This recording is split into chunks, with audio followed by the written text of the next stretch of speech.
Hello everybody, and yeah, happy October again. So obviously I thought I'd do another movie review, another horror movie suggestion.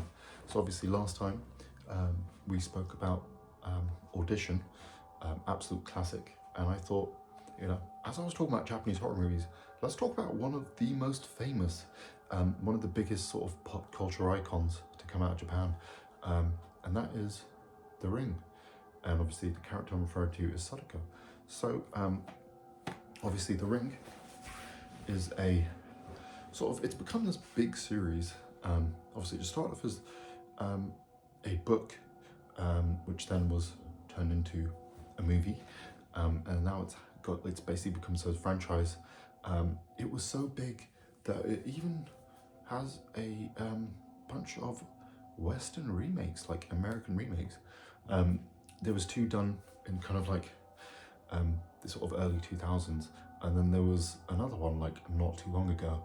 And yes, obviously you got Ring, then you got the main character Sadako, and then yeah, it's pretty much just spawned into just a whole massive thing on its own. Obviously, we are mainly going to talk about this first movie though, where it all began. Obviously the one I would suggest, this is really where you should start with the series anyway. And yeah, this is a legit classic. Like, it may not be the scariest movie ever, but it's just really interesting. And it does some really cool, unique stuff. Obviously, yeah, this was, I believe it was released in 99. I think it was, or something. Or maybe, well, it says 2002 on the back, but I think that was just this re-release. I could look that up, I guess, but you know, you can look it up yourself, I suppose. No, but seriously, it doesn't really matter. But the point is, obviously I want to go over the plot of the movie first. What I really love about this movie, it starts off, again, it doesn't do the whole like, here's a big scare to open the movie so you know you're watching a horror movie. It starts off with this lady, she's a reporter, our main character, and she's just like interviewing these random school kids, because there's this rumor of this supposed cursed videotape, and obviously she doesn't really buy it, and you get the impression she's someone who obviously she wants to do bigger stories, but she's just stuck doing this local nonsense. And then yeah, she's obviously speaks to these kids, and basically the whole point is, this is a parent videotape that if you watch it, you get a phone call, and all they say one thing: 7 days, which means you have 7 days until you die. And it's kind of the famous thing. It's what really makes this movie great. It's just such a simple thing, an easy to remember thing, and yeah, it makes the movie iconic, really. You know, that whole 7 days has become a big thing in the horror movie circles anyway.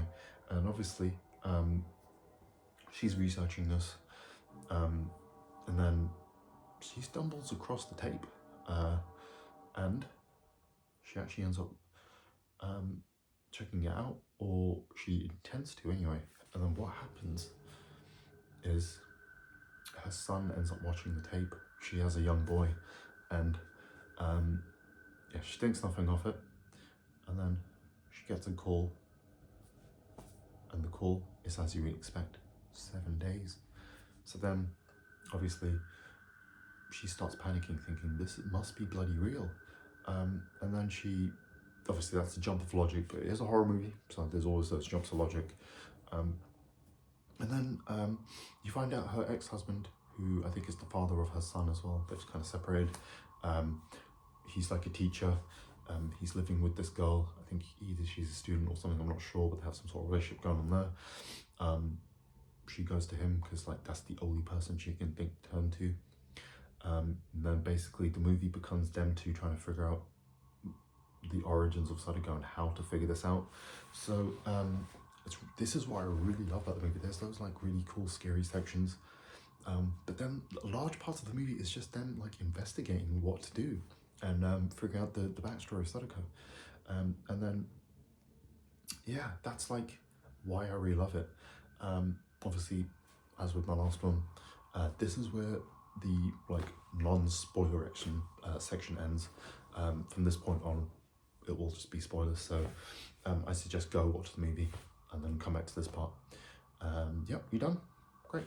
Okay, so basically then what happens is they find out that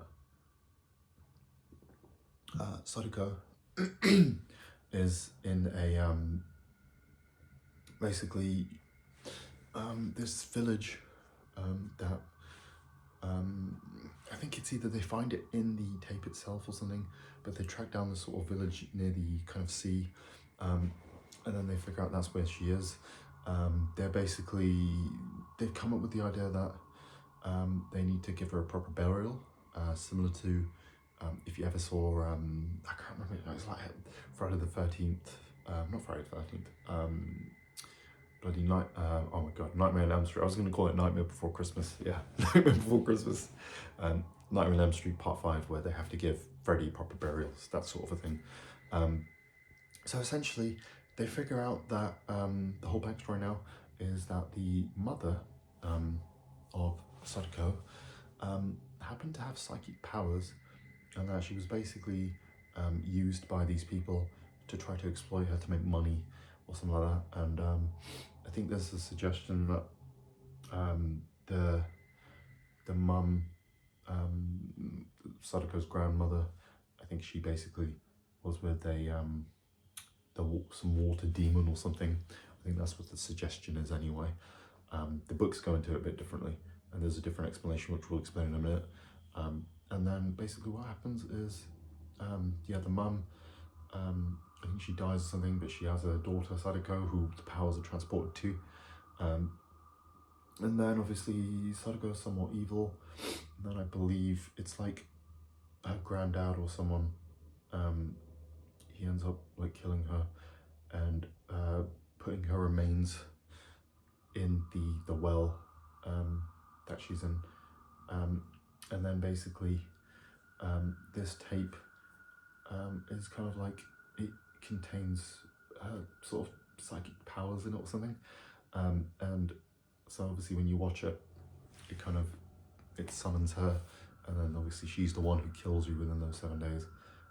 So obviously, because the son's watched it and there's that ticking clock element, they figure out that, the best course of action is for us to go into the well, find her remains, bury her. So there's this great section where they end up doing all that and burying her body. And then there's this like brilliant twist. So basically, essentially what happens is the father, he ends up watching the tape himself. And I believe he made a copy of the tape. So then you think things are safe and the son didn't die, but then it turns out that he ends up dying, the dad. Because what happens is, there's this amazing friggin' sequence. It's like one of the famous ones from the movie, where the videotape comes on the TV, Sadako comes out of the well, she walks slowly, goes out of the TV. It looks friggin' amazing, even to this day. And then she obviously kills him, and then he's just left like, he looks like you just see this like look of frightenness in his face, and he's just dead. And it's like he dies of shock or something. And then you find out the curse was passed on to him because he made a copy of it.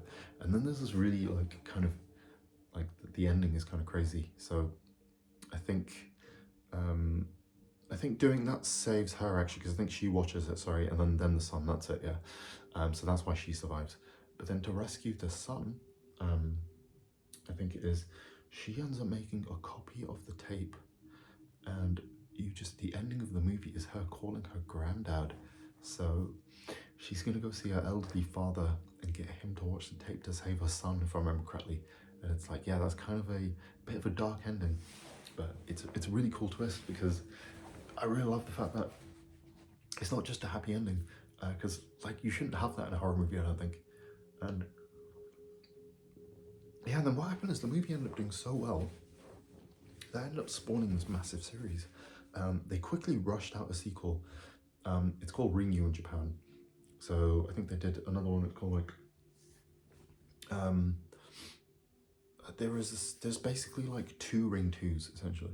So one that they released within the same year, like a few months down the line, they quickly rushed out, and I think it flopped massively. It was terrible.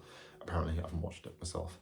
And then the actual Ring 2, which is really, really cool. So in that movie, is this boy who has like the powers of Sadako transformed to or something, and then there's this lady who's kind of almost like a surrogate mother for him, sort of thing. Really interesting movie. And then obviously, then they did Ring Zero, I think it's called, which is like the prequel. Really great movie. That one is basically Carrie. So you have the girl. I don't know if it's Sadako's mother or not. I'm not sure. Can't remember exactly. But basically, she goes.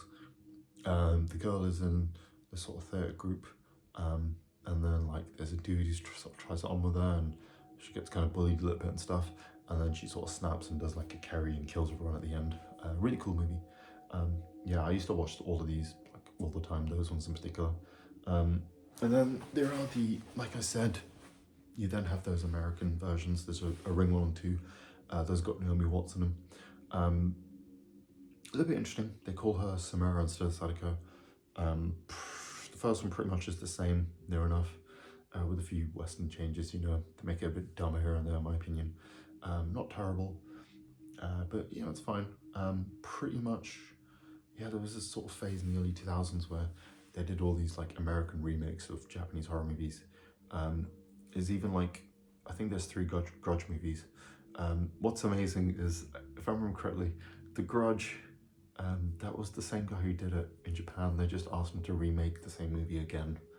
And he's obviously like, yeah, I'll do that. I don't mind, which is kind of funny. But yeah, obviously there are other movies as well. There was, talking about The Grudge, there's a great movie, Kako vs Sadako, which are the 2 demons and the ghost girls in those movies, and they fight against each other, which is more of a funny movie. Then there's also Sadako 3D. I think there's 2 of those. It's like another terrible one. That one is crazy. So it's like a viral video or something, and there's this great scene at the end where it's like Sadako comes out of a million different TV screens, and there's like an army of Sadakos chasing them that have to escape from. Really funny sequence anyway. But yeah, like I said, the other ones get a bit silly, but those first 3, Ring 1, Ring 2 and 0, are all really good. This one in particular is amazing. Also, I want to explain a couple of the differences on the novels as well. So basically they explain her powers a bit differently. So in the books, it's basically like a virus or something, and it's being transmitted like some sort of psychic virus or something. So yeah, somehow it's being transmitted through the tape. Like you get infected with the Sadako virus, and then she appears and kills you or something. Yeah, that's a bit of a strange concept. So I think the movie's sort of more vague idea of it is better, where it's just psychic powers that she could have potentially got from some sort of demon. Like I said, I think they suggest that the mother, she was like obsessed with the ocean or something, would always spend time with it, and I think they're saying that, I think it was a demon or something that may have created Sadako, or the mother, I can't remember exactly. All really cool stuff, and I think that's always the thing, isn't it? Horror movies are best when these things are kept a bit more vague, when it's not just trying to over-explain things, you know. That's one thing that a lot of sequels always tend to mess up. Like, they get too obsessed with the lore and trying to expand on things that aren't necessary. And yeah, in this one it doesn't. Like I said, it's just a pretty, you know, it's a good little, almost noirish type movie almost, with horror elements, you know. You're just seeing them trying to figure out what the hell is going on. Also, the tape itself is great. What's amazing is a special feature in this. You get to actually see the tape in full. So obviously you get to see the tape. It's a really cool little special feature anyway. You can watch that video on YouTube anyway, so probably don't need to. I'm pretty certain you can watch the full movie on YouTube anyway, so you don't even need to buy it. Well, obviously you got this version, you got the Blu-ray. There's loads of different versions. Obviously, yeah, on YouTube it's not as high quality, so yeah, it's up to you. But yeah, it's a really good movie. You know, obviously Sadako has a very cool look. You know, she's just this kind of youngish sort of girl. She's wearing that sort of white outfit, and then she has the long hair, so her face is covered, so it makes it scarier because you don't know what the hell she looks like. And obviously I think it's a few of the other movies they do eventually show what she looks like a little bit, but I think it's better when she's just covered. But yeah, it's really good. And you know, if you haven't watched it, I think you'll like it. I know you know, there's a lot of modern horror movies, especially the like American ones. I feel like I'm not a big fan of them because it's all about adding stupid jump scares. It's like they're movies made by an algorithm or something, you know. It's like, oh, you know, we need to add a scare every 10 minutes. And it's always just an annoying jump scare. It's like you have this musical cue and then loud noise, and that's meant to be scary. And I just don't think it is. It's more just, it's almost like, you know, a loud noise, it's startling someone. And I just don't think it's good.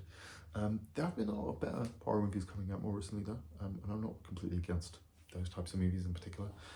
But yeah, I just think a movie like this is better. Like I said, new audiences go into it remembering that this isn't just going to be loads of shocks and stuff. There are a couple of those little jump scares here and there, but yeah, it's more about the atmosphere, and it's more about that sense of discovery that makes it scary, really. Yeah, definitely track down a copy or watch it on YouTube, like I said, and you'll have a great time. And yeah, after watching it, maybe check out some of the other ones as well. It is a really cool series. Yeah, obviously, like I said, those first few definitely more better horror movies, and then the later ones just get really silly. I think, yeah, Sadako 3D and Sadako vs Kaiko, or Kaiko vs Sadako, whichever way it is, are both really good and funny as hell. Yeah, Kaiko vs Sadako though, what I love about that is it's just so dumb. So basically, I'm going to explain. It's going to be a mini review of that now. So in that movie, you have like these two sort of main girls. Basically, one of them, she basically lives on a street in a house that has Kaiko in it, and then I think her brother or someone ends up getting haunted by him. And then there's another girl who buys. It's so funny, it's amazing, because obviously they had to figure out a way to make it so VHS tapes, or they had to figure out a reason why this girl would want a VHS player in the first place. So I think she wants to basically record her old family pictures, or she wants to take the old wedding photos of her parents and convert them to DVD or something.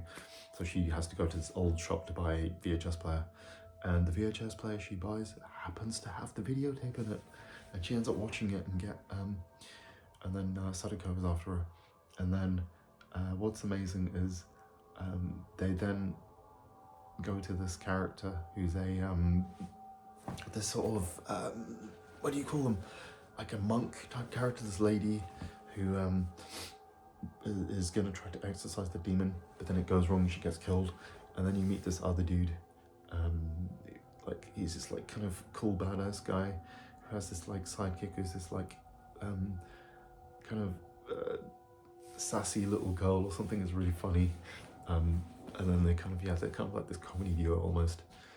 And then he basically tries to exorcise them, doesn't work, and then he's like, okay, we're gonna have to make them fight. And that's like how it's like we get them to kill each other, or one of them dies, and then we just take on the other one. It's not as bad. So then, yeah, you have to wait for ages for them to actually fight. So you have you have a mini Grudge movie, a mini Ring movie, and then it's kind of culminates together, and then at the end they fight. but then there's this amazing twist ending where they just join and turn into kind of this fusion of both of them. I don't know, Sarukaiko, or whatever you want to call it. But yeah, and then it's meant to be this sequel teaser, but I don't think the sequel ever happened. And again, that's another one you can just watch on YouTube as well if you want, and I think it's less than an hour and a half anyway. That's one thing I really love about horror movies, that they're not too long anyway. So, but that's the end of my little Ring review retrospective anyway. I think it's a genuine classic, one I've watched multiple times, one you should definitely watch for this Halloween. Like I said, I love horror movies, so I'll definitely be doing more of these. I know my channel is definitely, it's been more centered around gaming, but I do love movies, so you know, any excuse to talk about them, especially horror movies, I'm going to take it. So yeah, have a great rest of your day, and catch you in the next one.